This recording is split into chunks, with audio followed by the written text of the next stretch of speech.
I mean? Whoa.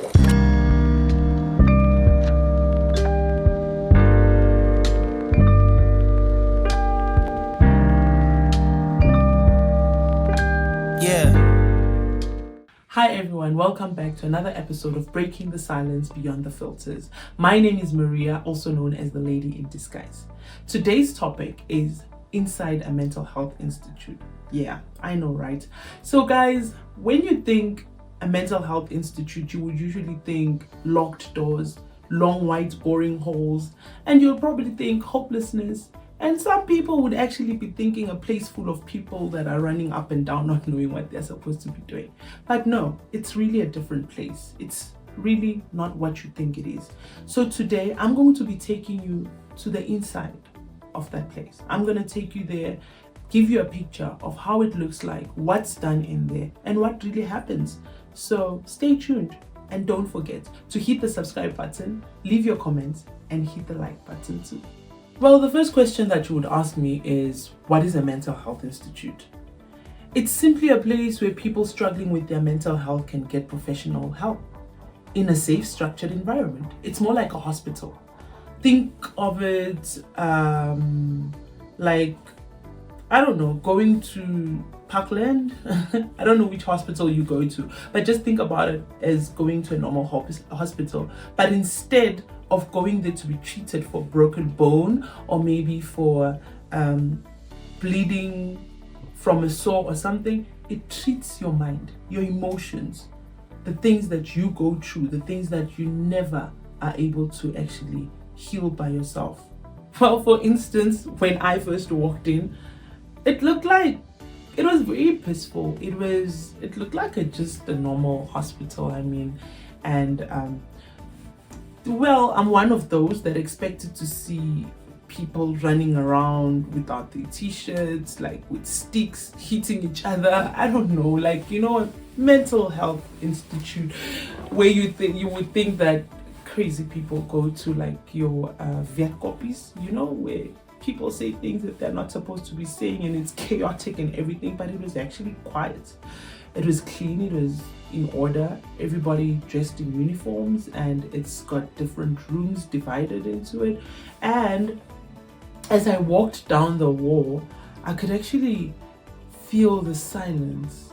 Yeah, it was actually fading into more silence. I don't know if I'm articulating myself very well, but then what they do when you walk in there, the nurses would now take you first go and do the registration and everything, and then they take you to your ward like in a normal hospital.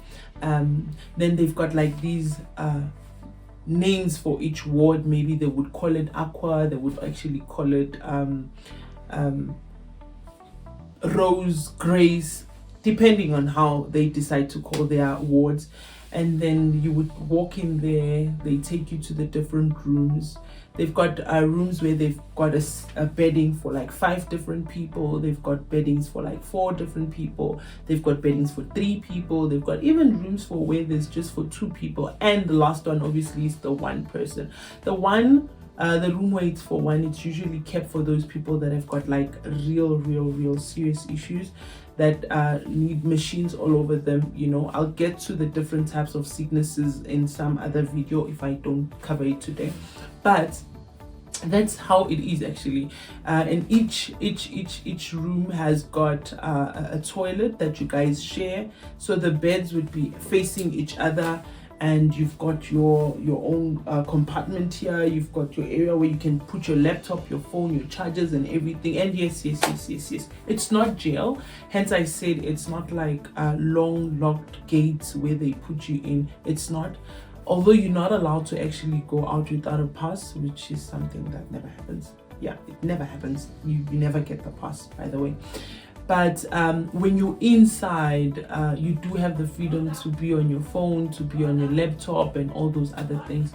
So basically, you can do anything on internet. So well, after that, they just take you to your ward, and then the one that like stood out was the fact that they make you open your luggage. You take out everything that is in your luggage. They actually do a search to make sure you don't have any sharp objects or anything. A belt is not even allowed because you probably might just use that thing to hang yourself.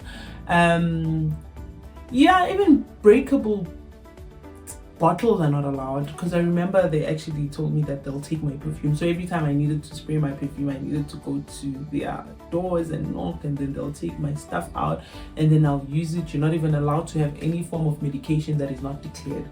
So, but basically guys, whoever you find there, you just, yeah, like the normal way that you would go to school and then find a classmate, discuss, make friends, and that's it.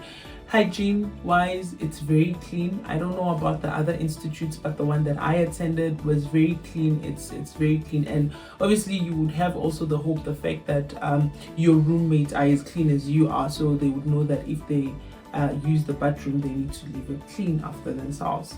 And then each person has their own bed, their own lamp and everything, in case you want to switch off the main one and use yours if you want to read or do whatever you want to do. So guys, yeah, there's a set time for taking medication. There's a set time for eating your breakfast, your lunch, and your supper. And then there's like activities in between. And yeah, for those that are trying to lose some weight and get some go back and diet and everything, I tell you, being in that mental health institute really helps, because yeah, it helped me with my figure, because I was eating on time and I never had those moments where I forgot when I need to eat and everything. And the food was actually amazing. So yeah. Okay, I hear what you're saying, but why does it exist? Okay, these institutes are actually designed to stabilize people during difficult times. Some come in because of anxiety, some because of depression in different levels, or even breakdowns. Others may be struggling with bipolar or schizophrenia, or even substance abuse episodes. Those are people that would actually be on drugs and stuff like that. Whatever the case is, it's a place to press pause, you know, make you breathe and give you an opportunity to start healing again. Okay, very, very interesting. So please tell me, what happens in there? Well, we sleep the whole day. I'm joking. Anyway, there's a routine. I mean, at your arrival, they give you a schedule of what you're gonna do. There's different psychologists that actually come with different activities that help you de-stress, that help you with anxiety, that actually teach you what anger management is, what anxiety is, what depression is, and they also come up with games to help you. For instance, you might wake up on that day, you feel like you're sad, you go to one of the classes, and I remember there was this one. The first thing she did was actually she gave us like these little cards with cartoons on it, like little animals, and said you should choose which animal you feel like, you know, and then you pick an animal, and then you have to explain why you feel you're feeling like that animal. And at that point in time, if you're a person that feels like, this lady said she felt like she's a tortoise because she felt like everything around her was slow, you know, it wasn't moving, so she felt like she could just take her head and put it back inside the shell, you know. And as you hear the other people speak, and others will tell you, I feel like a lion today because I feel like I'm gonna roar, and you know, and all those things, you laugh, you engage. By the time that session is, it's usually an hour, by the time the session is over, you will feel way better because you engaged with other people, you know. So there's meals also, like I did explain earlier on, that they give you times to say that at 8 o'clock we've got our breakfast, we've got our lunch at around 12, we've got our supper at around 7 o'clock. There's therapy, that way you actually go and do your normal sessions with your psychologist or your psychiatrist, you know. There's actually other stuff that people usually do. People have groups where they watch TV, speak about soccer, you know. Some people were actually even fighting the other time. The females were fighting against the males for a remote control because they wanted to watch a soapy and they wanted to watch soccer. So the guys walked into the kitchen and took the remote and started watching. It was very funny to see that elderly people can actually fight over that. But yeah, it happens. And then at some point I started a gym group with this group of ladies. So we had gym at every day at 6 o'clock.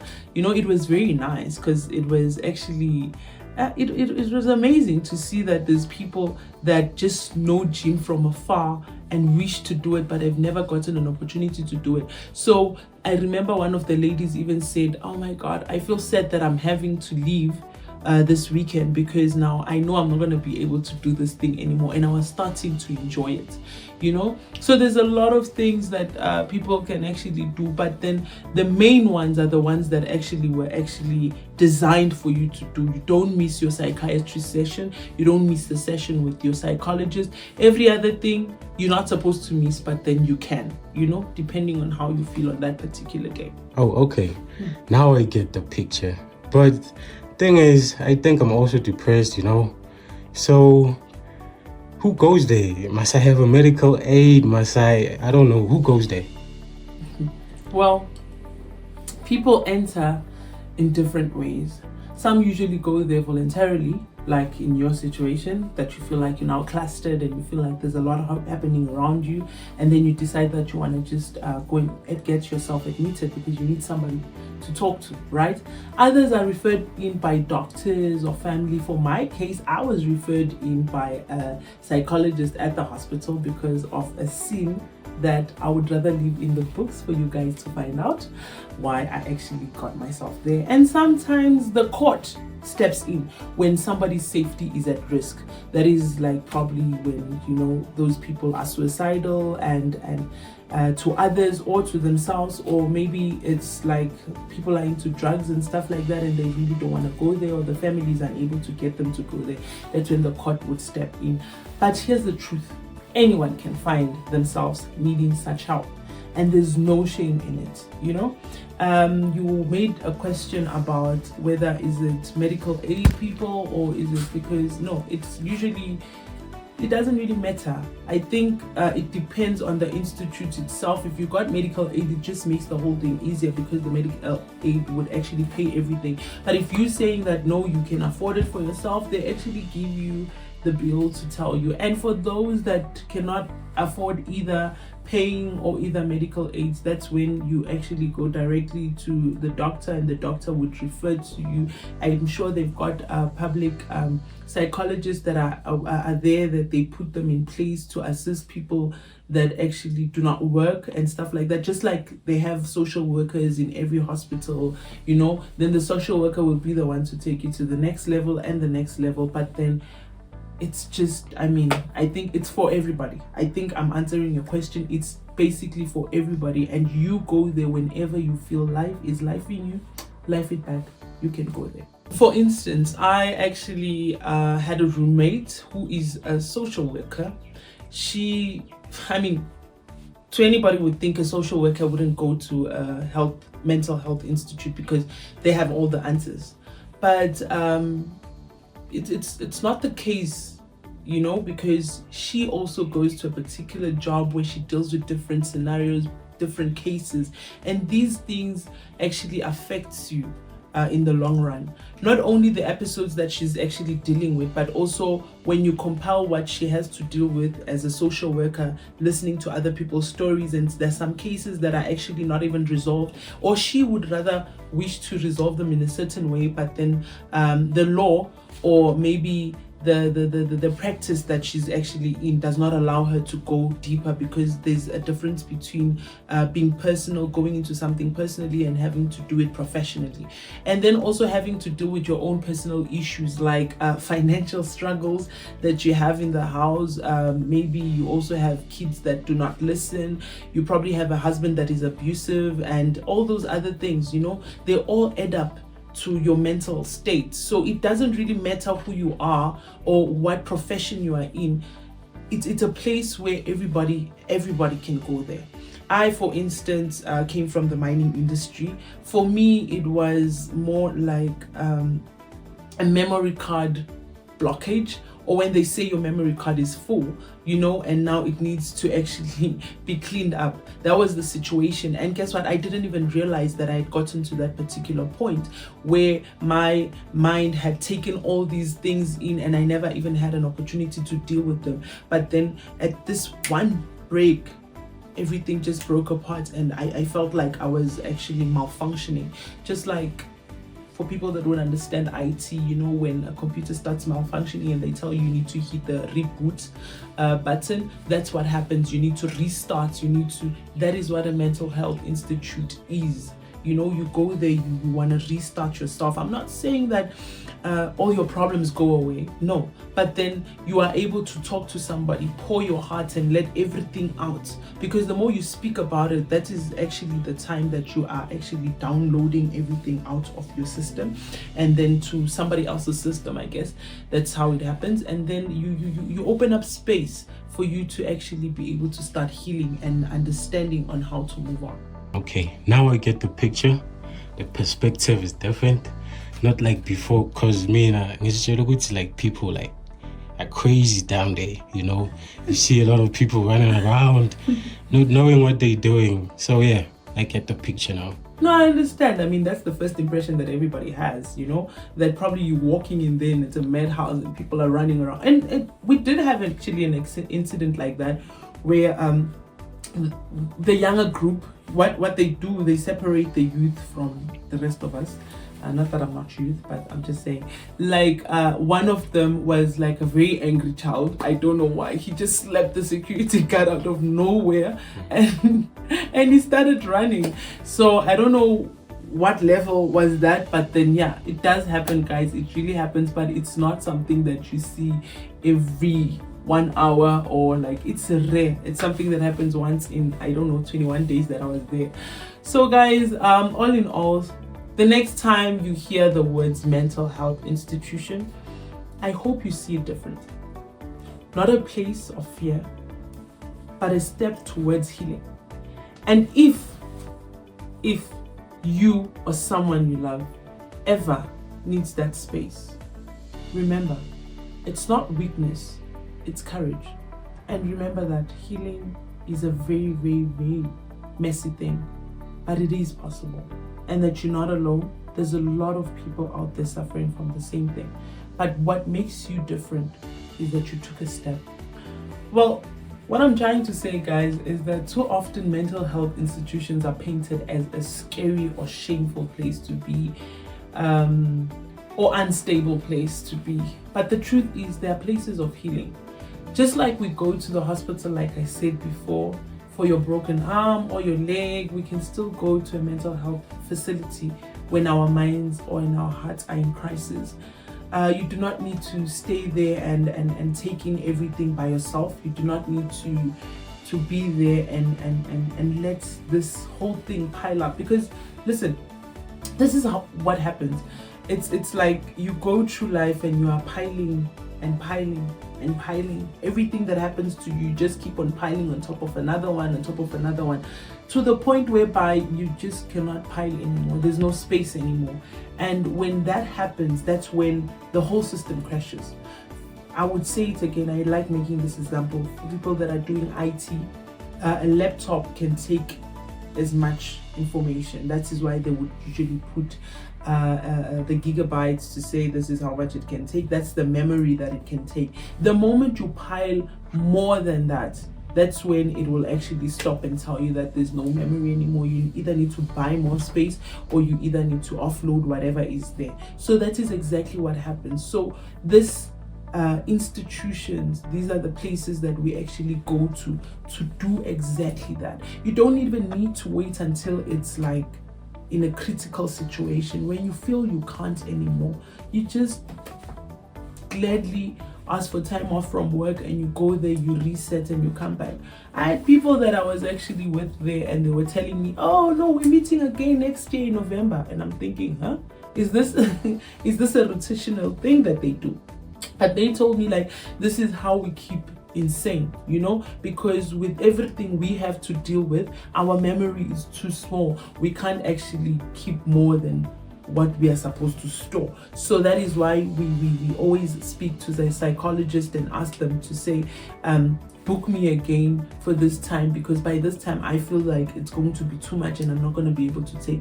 For some people, they decide that no, I'm just going to go there once and then after that I'm okay, right? Others consistently have to go there. I mean, it's not by choice, but they always have to go there.